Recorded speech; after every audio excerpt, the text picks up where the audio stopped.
Sir ಸಭೆ ಏನಾಯ್ತು, ನೀವೇನ್ ನಿರ್ಧಾರ ಮಾಡಿದ್ರಿ? ಸಭೆ ಏನಾಯ್ತು, ನಾವೇನ್ ನಿರ್ಧಾರ ಮಾಡಿದ್ವಿ? ನಾವು ನಿರ್ಧಾರ ಮಾಡ್ಕೊಂಡೇ ಬಂದಿದ್ವಿ. ರೈತರು 3 ವರ್ಷಗಳ ಹಿಂದೆನೇ ನಿರ್ಧಾರ ಮಾಡಿದ್ದಾರೆ. ಸರ್ಕಾರಗಳು ನಿರ್ಧಾರ ಮಾಡ್ಬೇಕಷ್ಟೇ. ಬಟ್ ನಮ್ಮ ಮುಖ್ಯಮಂತ್ರಿಗಳು ಜನಪರವಾದವರು, ರೈತರ ಸಮಸ್ಯೆ ಗೊತ್ತಿರೋರು. ನಾವು ಅದನ್ನೇ ಹೇಳಿದ್ವಿ ಅವ್ರಿಗೆ. ಅವರು ಇವತ್ತಿನ ಮೀಟಿಂಗ್ ಕರೆದ್ರು. ಬಹಳ ಪಾಸಿಟಿವ್ ಆದ ರೆಸ್ಪಾನ್ಸ್ ನಮಗೆ. ಯಾಕಂದ್ರೆ ಇಷ್ಟು ವರ್ಷಗಳ ಹೋರಾಟದ ನಂತರ ಮುಖ್ಯಮಂತ್ರಿಗಳೇನು ಹೇಳಿದ್ರು, ನನಗೆ ಅರ್ಥ ಆಗ್ತಾ ಇದೆ, ಫೈನಲ್ ನೋಟಿಫಿಕೇಶನ್ ಆಗಿರೋದು ಸ್ವಲ್ಪ ಲೀಗಲ್ ಆಸ್ಪೆಕ್ಟ್ ನಾವು ಫೈಟ್ ಮಾಡಬೇಕು, ಅದನ್ನ ಕ್ಲಿಯರ್ ಮಾಡ್ತೀವಿ, 10 ದಿನದ ಟೈಮ್ ಅವಕಾಶ ನಮಗೆ ಕೊಡಿ. ಯಾಕಂದ್ರೆ ನಿನ್ನೇನು ಹೇಳಿದ್ರು ಅವರು, ಇಲ್ಲ ನಾವು ನೀವು ಮೊದಲು ಮೀಟ್ ಮಾಡಿ.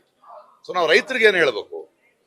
ಯಾಕಂದ್ರೆ ನಮಗೆ ಸಿದ್ದರಾಮಯ್ಯನವರಿಗೆ ಅಥವಾ ಈ ಸರ್ಕಾರಕ್ಕೆ ಹೇಳೋದೇನಂದ್ರೆ, ಒಂದು ಗಾಯ ಇದರ ಮೊದಲನೇ ನೋಟಿಫಿಕೇಶನ್ ನಲ್ಲಿ ಹಿಂದಿನ ಸರ್ಕಾರ ಮಾಡಿತ್ತು. ಆಗ ವಿರೋಧ ಪಕ್ಷದ ನಾಯಕ ಬಂದು ಈ ಗಾಯವನ್ನ ನಾನು ವಾಸಿ ಮಾಡ್ತೀನಿ ಅಂತ ಹೇಳಿದ್ರು. ಗಾಯನ ವಾಸಿ ಮಾಡ್ತೀನಿ ಅಂತ ಹೇಳಿದ್ ನೀವೇ ಗಾಯ ಮಾಡಿದ್ರೆ ಹೆಂಗೆ ಅನ್ನೋದು ನಮ್ಮ ನೋವು ಅಲ್ವೇ? ಇದು ಹೋರಾಟ. ಇವತ್ತು ಈ ಹೋರಾಟ ಮುಖ್ಯಮಂತ್ರಿಗಳಿಗಾಗಲಿ ಸರ್ಕಾರಕ್ಕೆ ಅರ್ಥ ಆಗಿದೆ, ಮಾಧ್ಯಮಕ್ಕೆ ಅರ್ಥ ಆಗಿದೆ. ಇದು ದೇವನಹಳ್ಳಿಯ ಹೋರಾಟವಾಗಿ ಉಳಿದಿಲ್ಲ, ರಾಜ್ಯದ ಹೋರಾಟವಾಗಿದೆ, ಇವಾಗ ರಾಷ್ಟ್ರದ ಹೋರಾಟವಾಗಿದೆ.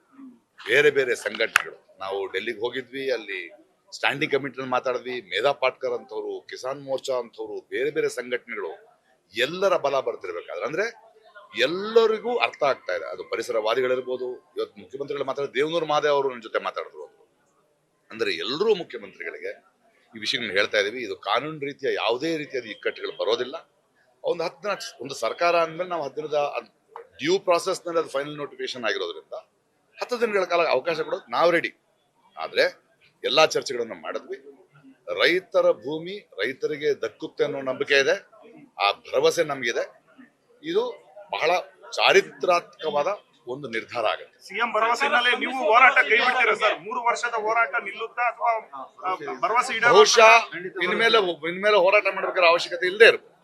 ಯಾಕಂದ್ರೆ ಅದು ಡೆಫಿನೆಟ್ ಆಗಿ ಈ ಹೋರಾಟ ನಿಲ್ಲೋದಲ್ಲ, ಭೂಮಿ ಕೊಡೋದಲ್ಲ. ಅದನ್ನ ಹಲವು ರೀತಿ ಹೇಳಾಗಿದೆ. ಇವಾಗ ಅದು ರಾಷ್ಟ್ರದ ಸಮಸ್ಯೆ ಆಗಿದೆ. ರಾಷ್ಟ್ರದ ಎಲ್ಲಾ ನಾಯಕರು ಮಾಡ್ತಿರ್ಬೇಕಾದ್ರೆ ಯೋಚನೆ ಮಾಡ್ಲೇಬೇಕಲ್ವ ಒಂದು ಸರ್ಕಾರ. ಆ ಯೋಚನೆಯಲ್ಲಿ ಅವ್ರು ಮುಳುಗಿದ್ದಾರೆ. ಅವ್ರು ಹೇಳಿದ್ದು ಮಾಡಲ್ಲ ಅಂತ ಹೇಳಿಲ್ಲ. ನೋಡಿ, ನಾನು ಕೇಳಿಸ್ಕೊಡ್ತೀನಿ, ಈ ತರದ ಮೂವ್ಮೆಂಟ್ಗಳಿಂದಾನೇ ನಾನು ಬಂದಿರೋದು. ಈ ಮಾತು ನಾನು ಕೊಟ್ಟಿರೋದು ನಿಜ. 10 ದಿನಗಳ ಕಾಲ ಫೈನಲ್ ನೋಟಿಫಿಕೇಶನ್ ಆಗಿರೋದ್ರಿಂದ ಒಂದು ಲೀಗಲ್ ಆಸ್ಪೆಕ್ಟ್ ಗಳಿದೆ, ನಾವು ಕೂತ್ಕೊಂಡು ಮುಗಿಸ್ತೀವಿ. ಅದಕ್ಕೆ ನಮ್ಮ ಕಡೆಯಿಂದ ಕೂಡ ಲೀಗಲ್ ಎಕ್ಸ್ಪರ್ಟ್ಸ್ ಅವ್ರು ಕೊಡ್ತಾ ಇದ್ದಾರೆ. ನಿಮ್ಮ ನಿಲುವು ಸರ್ಕಾರದ ರೈತರ ಪರವಾಗಿ ಬರುತ್ತಾ ಅನ್ನೋ ನಿಲುವಿದೆಯಾ? ಅಲ್ಲ, ಸರ್ಕಾರ ಗಮನ ತಂದಿಲ್ಲ ಅಂತ ತಕ್ಷಣ ಕ್ಯಾಬಿನೆಟ್ ಮೀಟಿಂಗ್ ಆಗಿದೆ. ಕ್ಯಾಬಿನೆಟ್ ಮೀಟಿಂಗ್ ಅಲ್ಲಿ ಕುತ್ಕೊಂಡು ಮಾತಾಡಿದ್ದಾರೆ. ಮಾತಾಡಿದ ತಕ್ಷಣ 10 ದಿನ ಬೇಕಂತ ಹೇಳಿದ್ದಾರೆ. ನಾವು ಸರ್ಕಾರ ನಡೆಸ್ತಾ ಇಲ್ವಲ್ಲ. ನಮಗೆ ಬೇಕಾಗಿರೋದು ದೇವನಹಳ್ಳಿಯ ರೈತರ ಭೂಮಿ ಅವ್ರಿಗೆ ಕೊಡಬೇಕು. ಅದನ್ನ ಮಾರಕ್ ಬೇರೆ ಯಾರು ಅಲ್ಲ.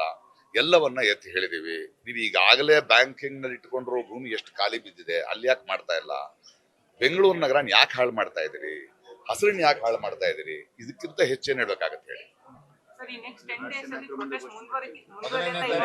15ನೇ ತಾರೀಕುವರೆಗೂ ಪ್ರೊಟೆಸ್ಟ್ ನಡೀತಾನೆ ಇರುತ್ತೆ. ನ್ಯೂಸ್ ಫಸ್ಟ್, ನಿರ್ಭೀತಿಯಿಂದ ನಿಮ್ಮ ಪರವಾಗಿ.